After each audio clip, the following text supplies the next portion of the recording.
Communications Director for President Obama and the co-host of Pod Save America, Dan Pfeiffer. Dan, thanks for joining me. Thanks for having me, Brian. So we're looking at Donald Trump having eliminated home rule for Washington, D.C. First and foremost, can you convey some of the danger of what we're seeing right now, kind of long term in terms of what Trump is angling to do by normalizing us to the idea of sending the military into American cities? Yeah, so Trump has now been president for 7 months or so, and he's now sent the American military into 2 cities. Yeah. Both times for totally trumped up reasons. Terrible pun there, which I did not intend. Yeah. But in both cases, Trump, both in LA during the largely peaceful protests a few months ago, and now in DC, Trump is creating a false pretext to send the U.S. military into places. Like the protests in LA were largely peaceful. DC violent crime is actually down, well, quite low. Historically, it has come down. There's no giant surge of crime that Trump is talking about. He is making decisions either intentionally or unintentionally based on what Fox News and others are saying about what's happening in DC, what's not actually happening.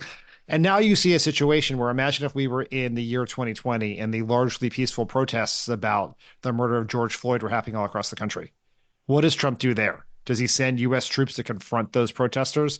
What does he do the next time the No Kings, a protest like the No Kings Day protest happens? Yeah. Does he find a way to send U.S. troops there to stop those protests, to arrest those protesters? We are headed down a very dangerous path very quickly.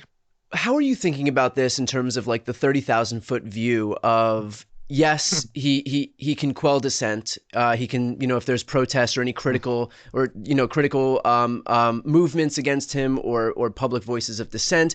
But we've also seen that the guy has tried to seize voting machines back in 2020, and of course there were bulwarks against him. Bill Barr, even Bill Barr of all people, wasn't gonna humor like these insane moves by Trump. But like Bill Barr has been replaced by Pam Bondi now, and so we're in a different world. And so not only does he have no pushback at the DOJ, but if he has boots on the ground, if he has muscle in the different states to be able to do what he already tried to do a few years ago, how are you thinking about the danger of something like that? Well, I mean, you're exactly right. Where in the first term, the way they sort of thought about managing Trump was Trump would have a crazy idea, and then there'd be a set of people around him who would do everything they could to prevent him from implementing that idea.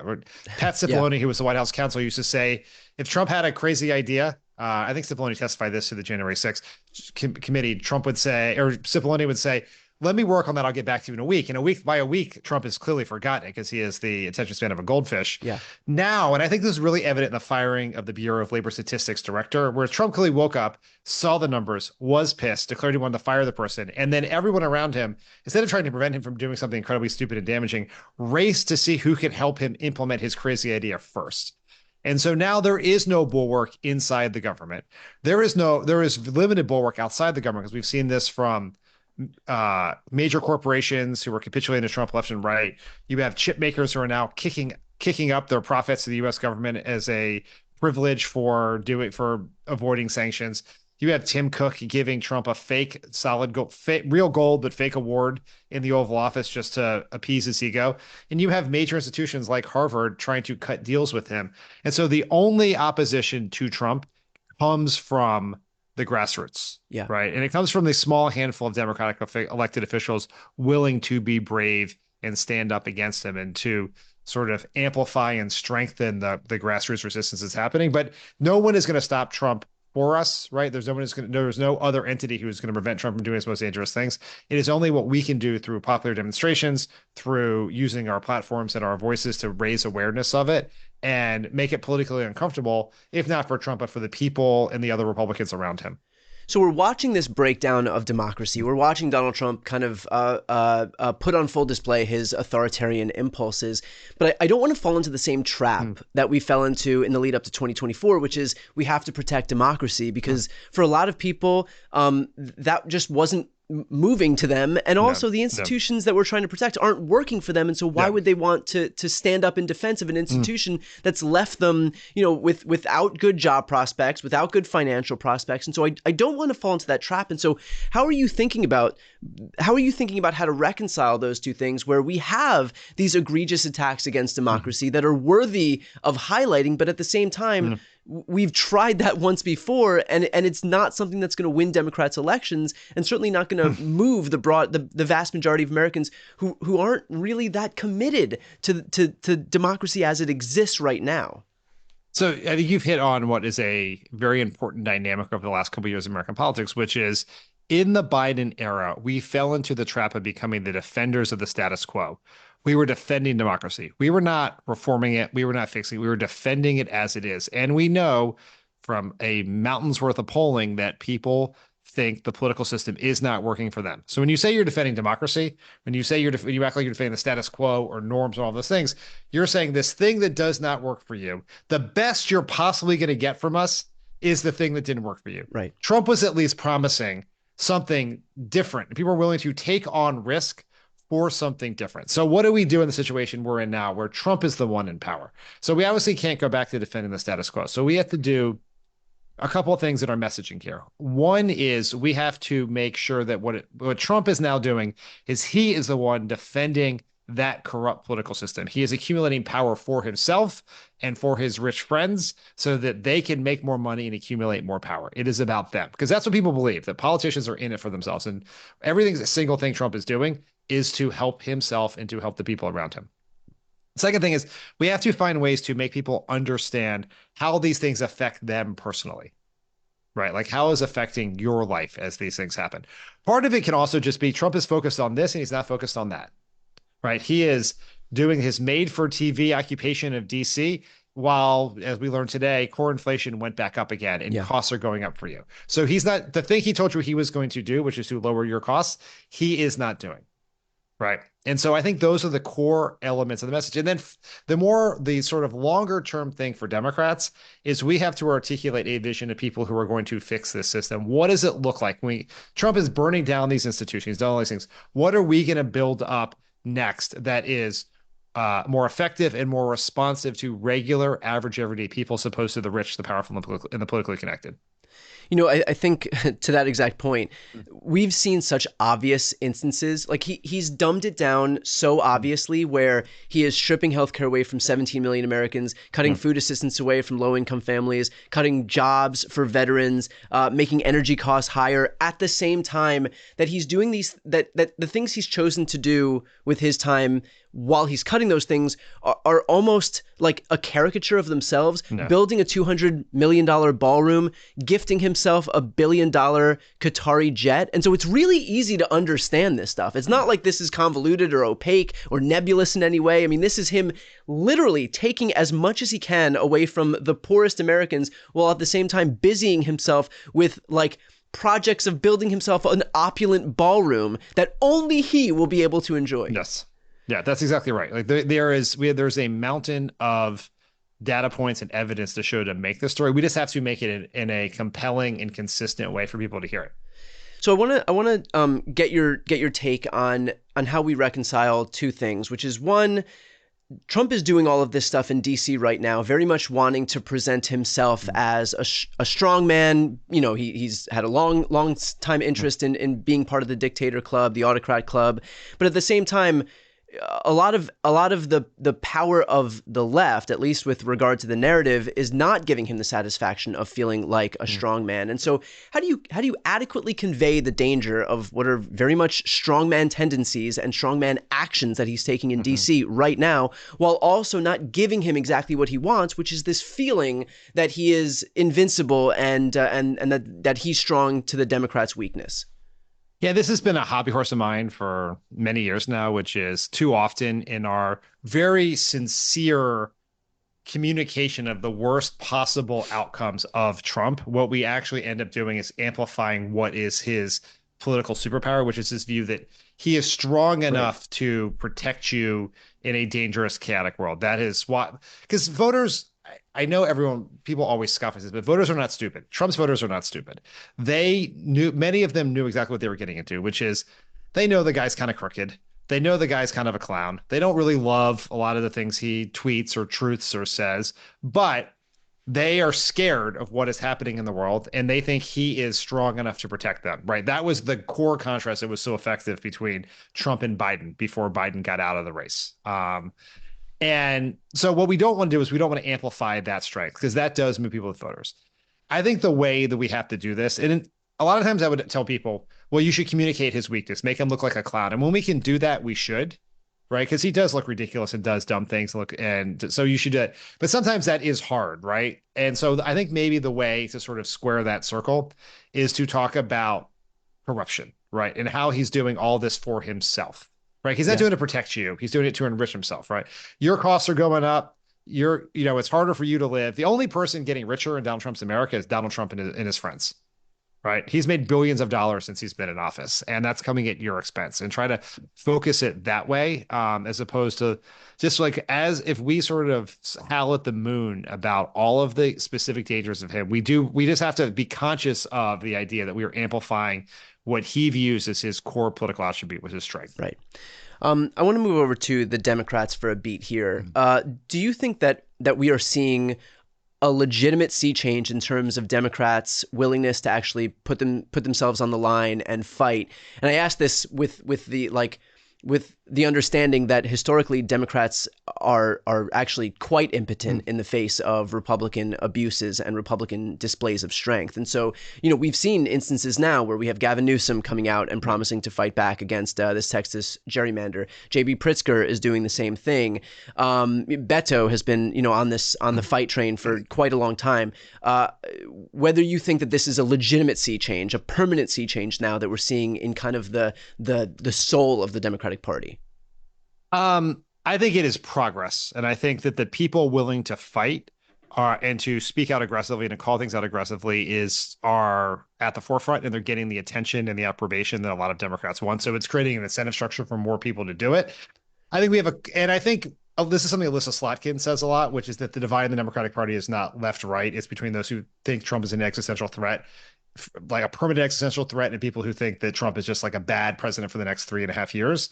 And the people on the former side of that argument, I think, are winning in public sphere, whether that's Gavin Newsom or Chris Murphy or AOC or Bernie. And you can go down the list of people who are doing a good job with that stuff. I think Kathy Hochul has actually stepped up, or at least is trying to step on the redistricting fight. The test that's coming is government funding runs out at the end of September, right? How are Democrats going to use that leverage in that moment to fight against Trump? And that was where Senator Schumer and some Senate Democrats blinked. And so we'll have to see if that happens again. And so I think we are making progress here. I'm not ready to declare that we fixed all of our problems and we're ready to fight. And I think there's going to be a constant battle here between those two wings I just talked about, between people who want to be very aggressive and people who maybe are a little more risk adverse, who are trying to maybe manage the decline as opposed to fight aggressively in the moment. Well, there was a big clamoring in 2020 for a return to normalcy, and that's what led Joe Biden to victory in 2020. Do you think that that's going to be the same thing, where Donald, like on one hand, you have somebody like Trump who is just he is a walking, talking hurricane, and this country is just enveloped in chaos and dysfunction, and so I understand the desire for like boring. Right. Mm-hmm. And that's, again, what propelled Biden to win in 2020. But at the same time, now there's this sense of, OK, Trump is not an anomaly. And in fact, the entire Republican Party has been recreated in his mold. And so, at least the tack that I take is like, I don't want boring. I don't want back to normal. I actually want somebody who's going to actually, fight. And so what do you think? I mean, it could go one of two ways. And so what do you think is going to win out as we head toward 2028? So I'd say a couple of things here. One, with the important stipulation that how people think about the 2020 presidential election is going to change dramatically between now and then. I always remind people that in 2005, after George W. Bush won a somewhat narrow victory, but he made similar gains with core parts of the Democratic coalition. He made some gains with black voters, made some gains with Latino voters. Just like now, people were talking about this permanent Republican majority. And everyone said, every person who had the jobs that you and I have, the political operatives, they said what Democrats need is they need a moderate white guy, probably from the Midwest or the South, right? It's kind of go back to the Bill Clinton mode. And everyone believed that. And it was like Mark Warner and Evan Bayh and these people like that. And then 4 years later, we nominated Barack Hussein Obama from the south side of Chicago via Hawaii and Indonesia. And so the world Yeah. changes dramatically. So we should stipulate that. And what happens in 2026 midterms will really affect how Democratic primary voters think about the primary. But what I would then I'll say two other things, because I think this is a somewhat complicated question. One is people tend to want the replacement, not the replica. This is a statement from my old friend David Axelrod. And so they usually want the inverse of the person who's in power if they want change. And so for Obama and Bush was like old part of the political establishment, or old by those days, like old news, not. I mean, Frankie's he's a whippersnapper by today. Yeah. And they're the gerontocracy of the 2020s. Yeah. But he was impetuous and he went off to war without thinking about it. And he kind of was like an anti-intellectual. And so Obama, being this like thoughtful, smart guy who was from outside of Washington, that was the inverse. But the inverse of Trump doesn't have to be boring. And I think we really did misread the 2020 election. People did not want to return to normalcy in the way we thought about it. They were just choosing between the immediate past of Trump in the middle of a pandemic and the recent past of Joe Biden in the Obama era. And that's not what this election is going to be about. And Biden, under those circumstances, with a raging pandemic, where Trump was just killing people through his own incompetence, won by 40,000 votes over a handful of states. So to think that was some sort of mandate for normalcy was a gigantic error on all of our parts. And Biden was able to be, quote unquote, boring and win in a media environment where everyone was locked in their houses and watching television, where you didn't campaign in the same way. So whoever our nominee is going to be, I think cannot be boring, because you have to get attention, right? I think one of the core elements of electability is not just going to be their approval numbers or their bio or what swing states they can bring. It's, can they navigate this media environment? Do they have the capacity to drive attention, to get attention, to go on everything from Brian Tyler Cohen to Rogan and do well, right? Yeah. And so I think boring is not an option in this world. What not boring looks like, that could be like extremely pugnacious. It could be slightly less it could be like a calmer temperament, like Pete Buttigieg often has. It could, or Josh Shapiro or Gretchen Whitmer. It could be, as pugnacious as JB Pritzker and Gavin Newsom. We don't really know that, but I think I don't think anyone is going to successfully run on a return to pre-Trump normalcy and a return. And it was the thing that Michael Bennett, when he was running for president, said is like, would it be nice if we could wake up every day and not think about our president? Like that was his sort of his pitch, and that everyone found that very appealing in the moment Trump is president.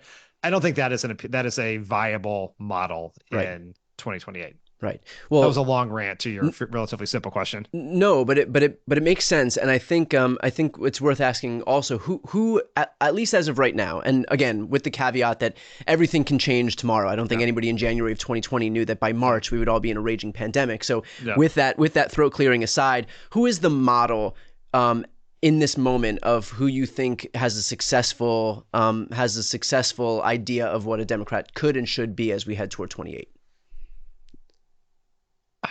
I don't know the answer to that question. I think it is too early to say. I don't think anyone has yet, of the people who were thinking of running, has either shown themselves to be a clear superstar who could dominate this, or shown themselves as someone who doesn't have what it takes. Like, we just don't know, because the glare of a presidential campaign is like nothing else. Running for governor of a major state is T-ball, and presidential elections are Major League's Game 7 of the World Series. Look at Ron DeSantis as your example. Yeah. Ron DeSantis was an incredibly successful, in the worst ways possible, governor of Florida, one of the most important and largest states in America. If you had asked every Republican before then to say, who's the one person not named Donald Trump most likely to be the next president of the United States, they all would have picked Ron DeSantis.